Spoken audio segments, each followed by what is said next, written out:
Good evening. My name is Brian Rose, and I have the pleasure of serving Binghamton University as Vice President for Student Affairs. One of the privileges of my position is the opportunity to introduce our student commencement speaker. As one of the 4 university centers of the State University of New York, Binghamton engages in extensive scholarly research activity, and through that research, our graduate programs provide outreach and service to the local community, to the state of New York, and beyond.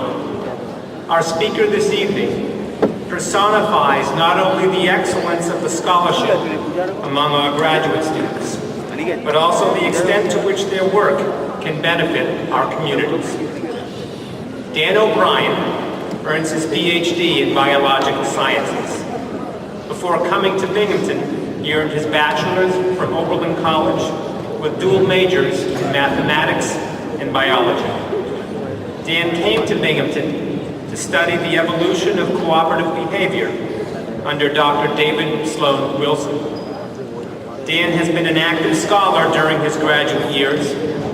He already has 17 publications to his credit on a wide range of topics, including urban studies and the application of evolutionary perspectives to other disciplines.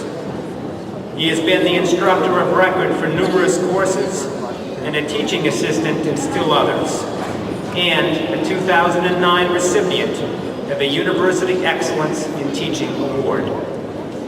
Dan's work has also been of direct benefit to the Binghamton community. Dan's research at Binghamton supported the Binghamton Neighborhood Project. The BNP, as it is known, is a collaboration between BU faculty and community partners to understand and improve the quality of life in our region. An important objective of the project is to measure the most important variables that affect the quality of life, neighborhood by neighborhood, and to map the results in highly visual presentations that have led to greater understanding as to the relative strengths of different neighborhoods. Dan's research is also his passion. He has volunteered time as a member of the board of directors of a nonprofit organization dedicated to the creation and maintenance of community gardens and green space in the city of Binghamton. Dan will continue to engage in similar research as he will shortly begin postdoctoral work at the Radcliffe Institute for Advanced Study at Harvard, where he will again be involved in the construction of a whole city research project similar to the Binghamton Neighborhood Project. Parents, graduates, faculty, staff, alumni, and friends, I am pleased to introduce to you Dr. Dan O'Brien.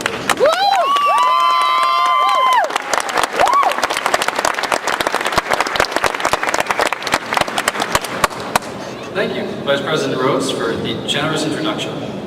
Greetings, fellow graduates, and thank you to the faculty and administration who have made all this possible, and to the family and friends who join us today for this joyous occasion. Fellow graduates, everyone has gathered here today to celebrate us. It's quite the feeling, isn't it? But with that said, I pose to you the question, what is it that they and we are celebrating? As we receive our degrees, it's apparent that we are not arriving at the end of our work. There's far more of that to come, or even our studies. Certainly, we'll continue learning over the coming years. No, there's something deeper. There's something more salient going on here today. So, I'm reminded of what Isaac Newton once said, "I am but a midget standing on the shoulders of giants." A more accurate depiction might be that of one man, one relatively average man, standing on the shoulders of all the men that came before him.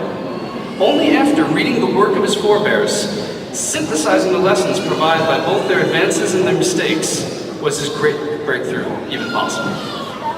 I invite you then to think of yourselves as 700 Sir Isaac Newtons. We have read thousands of pages, we've written dozens of papers, and many of us have submitted and defended novel theses.